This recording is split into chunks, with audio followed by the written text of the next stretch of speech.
Mummy देखो मेरे कच्चा बादाम गाने पर 5 मिलियन व्यूज आ गए। मेरे पर तो 25 मिलियन आ गए। अरे यार लगता है मेरे को कच्चा बादाम गाने पर और उछलना पड़ेगा। नानी माँ आप ये चश्मा, ये साड़ी, ये बैग, नानी ये सब क्या है?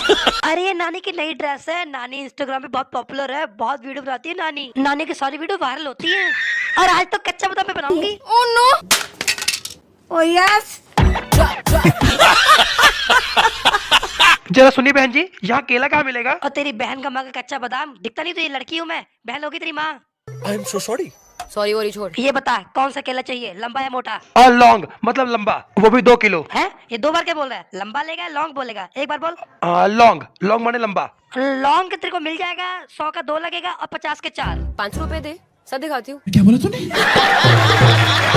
तू टेंशन काहे को लेती है, तेरे पप्पू तेरे साथ में है ना। अरे बाप रे, क्या हुआ? अरे ये लड़की कच्चा बादाम गाने पर कैसे उछल उछल के बादाम दिखा रही है अपने। अरे छोड़ो उस कलमुही को, पता नहीं किस किस चुड़ैल की वीडियो देखते रहते तुम। कैसे इंसान हो तुम? चुड़ैल की वीडियो? तेरी वीडियो है ये। मेरा मुंह निकल गई।